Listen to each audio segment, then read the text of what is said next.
Exercício 2.1 do livro do professor Franco Brunetti. O engenheiro precisa saber resolver problemas. Pede-se determinar o peso G para manter o equilíbrio estático do sistema representado abaixo. São dados. A pressão que entra no sistema P1 igual a 500 kPa. Área 1 igual 10 cm². Área da haste 1, 2 cm². Área 2 igual 2,5 cm². Área 3, 5 cm². Área 4, 20 cm². Área 5, 10 cm². H, desnível do mercúrio, 2 metros. Peso específico do mercúrio, 136.000 Newton por metro cúbico. Bom, nós vamos estar resolvendo agora um exercício do capítulo 2 do livro do professor Franco Brunetti. Lembrando que o capítulo 2 é a estática dos fluidos, ou seja, tudo que a gente estuda no capítulo 2 só vale se o sistema estiver em equilíbrio, ou seja, parado. Exercício 2.1. No sistema da figura, desprezando-se o desnível entre os cilindros, então isso aqui eu estou considerando num plano horizontal, determinar o peso G, que pode ser suportado pelo pistão 5, desprezando os atritos, claro, isso aqui está parado, então não precisa considerar os atritos, sendo dado a pressão que está sendo injetada, P1, sendo dada a área A1, sendo dada a área da haste 1, sendo dada a área A2, sendo dada a área A3, sendo dada a área A4, sendo dada a área A5, sendo dado o desnível de mercúrio H, que é mercúrio, e sendo dado o seu peso específico. E é claro, tudo isso aqui está parado. Um pedido, como sempre, vamos trabalhar na escala efetiva. Se eu considero escala efetiva, eu vou lembrar da sua definição e vou falar que é aquela que adota como zero a pressão atmosférica. Então, na escala efetiva, a minha pressão atmosférica vale zero. Nessa escala, eu posso ter pressões positivas, posso ter pressões nulas e posso ter pressões negativas. Essas pressões negativas simplesmente seriam pressões menores que a pressão atmosférica e são denominadas de depressão ou vácuos térmicos. Bom, vamos partir para o exercício. Considerando esse exercício, eu tenho que, em primeiro lugar, tomar a iniciativa. Não adianta eu ficar esperando por onde começar. Eu tenho que começar por algum canto.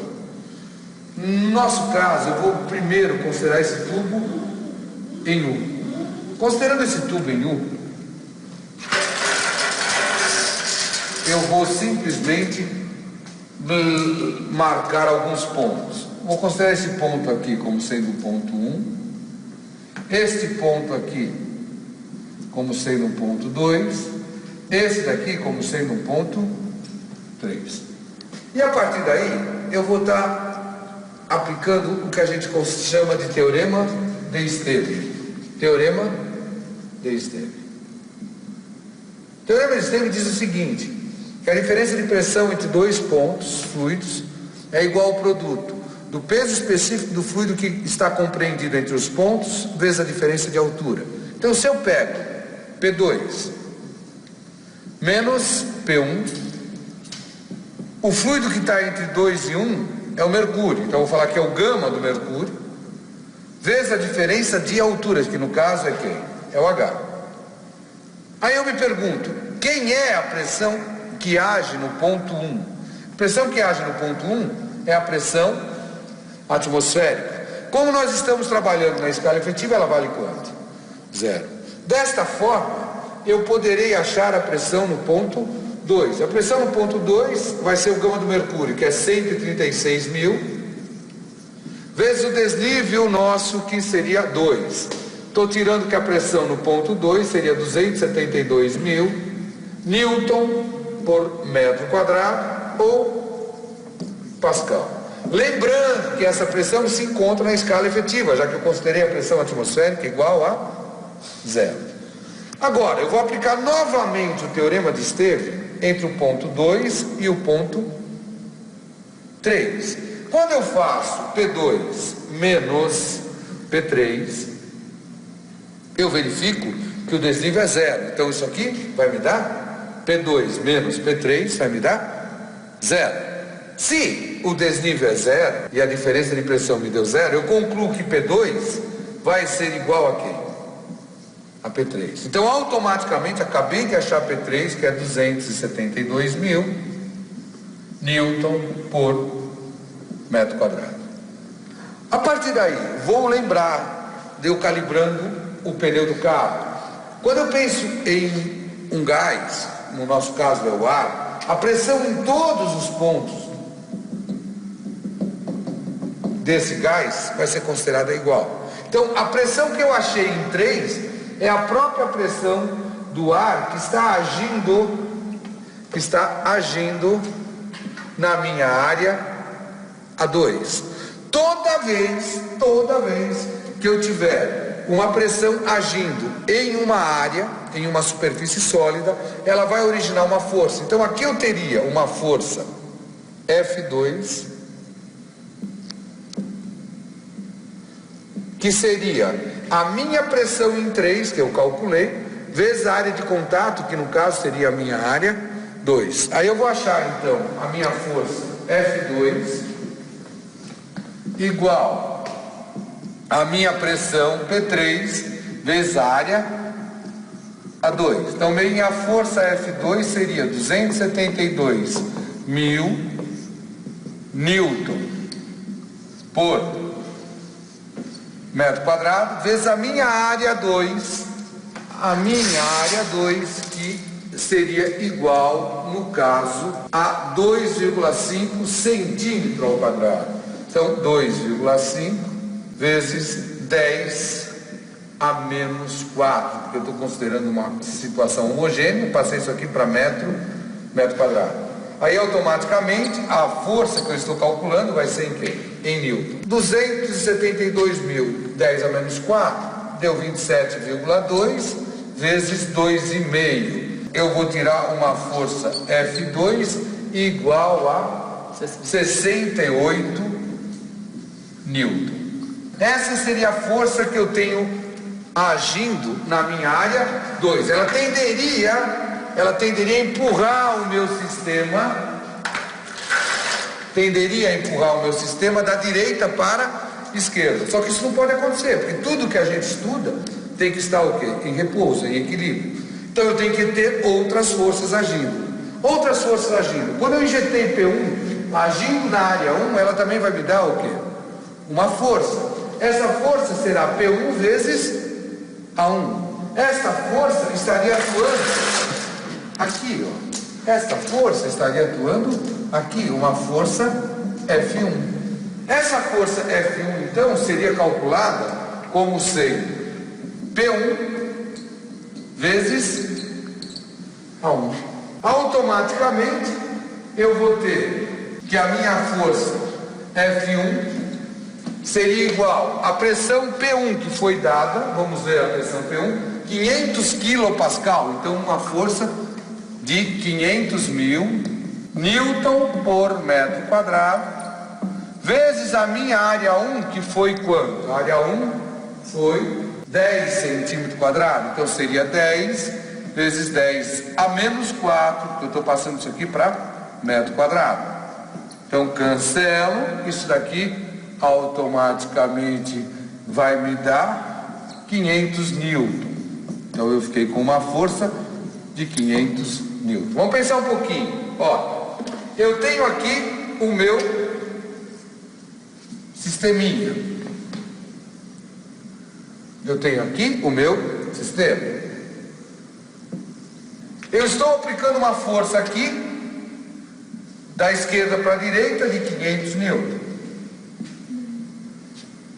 Eu estou aplicando aqui uma força da direita para a esquerda de 68 newtons. Se só essas duas forças agissem, esse sistema não estaria o quê? Parado. Então tem que existir desse lado uma força que eu vou chamar de F3, que vai equilibrar o meu sistema, de tal maneira... Como foi dito, pela condição de equilíbrio temos que 500 newtons seria igual a 68 newtons mais F3. Portanto, 500 igual a F3 mais 68. E daí nós tiramos a força F3 igual a 432 newtons. Quem origina F3? Vamos observar o sistema como um todo.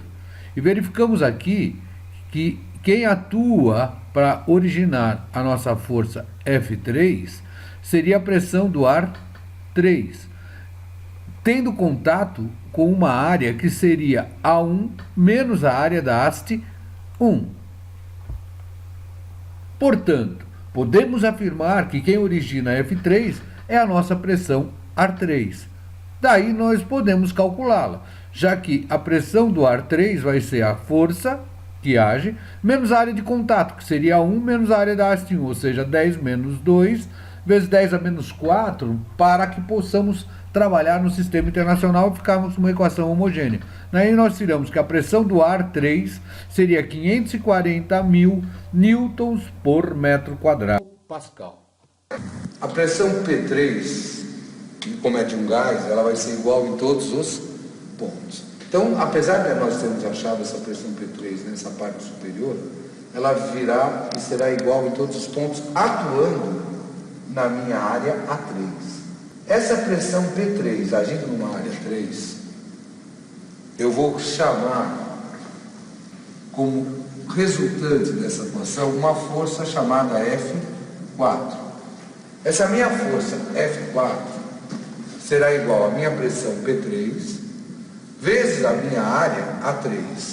Essa força F4 será 540.000 vezes a minha área 3, que é 5, 10 a menos 4, ou seja, 270 newton. Então eu tenho uma força de 270 newton agindo aqui. A partir daí, se eu observar o meu sistema, eu tenho um respiro. Significa que o respiro, quem entrou ali dentro foi a pressão atmosférica. Como eu estou trabalhando na escala efetiva, ela vale 0. Então, desse lado, eu não tenho nenhum esforço acontecendo. Portanto, para que o sistema fique parado, eu terei que ter desse lado aqui uma força F5, que tem que ter a mesma direção, a mesma intensidade, porém sentido contrário a F4. Então eu vou poder escrever que o meu F4 é igual ao F5. Com isso eu acho a força F5, que seria 270 newtons. Aí eu me pergunto, quem criou essa força F5? Quem criou essa força F5 é a pressão que está agindo na minha área A4. Essa pressão que eu vou chamar, no meu caso, de pressão P4. Então, olha, eu vou ter que 270 seria a minha pressão P4 vezes a minha área 4. 270 seria a minha pressão P4 vezes a minha área 4, que seria 20 centímetros quadrados. Então, 20, 10 a menos 4. Tá? Isso aqui está me dando uma pressão P4. O 20 eu cortei aqui, deu 13,5, 10 a quarta newton por metro quadrado ou Pascal. Aí eu achei a pressão P4, só que essa pressão P4, ela também vai agir embaixo do meu êmbolo 5, da minha área 5. Então ela vai me dar uma força que eu vou chamar de F6. Essa minha força F6 vai ser quem? A minha pressão P4 que eu achei, vezes automaticamente a minha área o quê? A minha área 5. Então eu vou ficar com uma força F6 igual P4 vezes A 5, ou seja, 13,5, 10 à quarta, vezes a minha área 5, que seria 10 centímetros quadrados. Então seria 10 vezes 10 a menos 4. Olha, 10 vezes 10 a menos 4, 10 a menos 3. 10 a menos 3 com 10 à quarta deu 10. Portanto, a minha força F6 igual a 135 newton.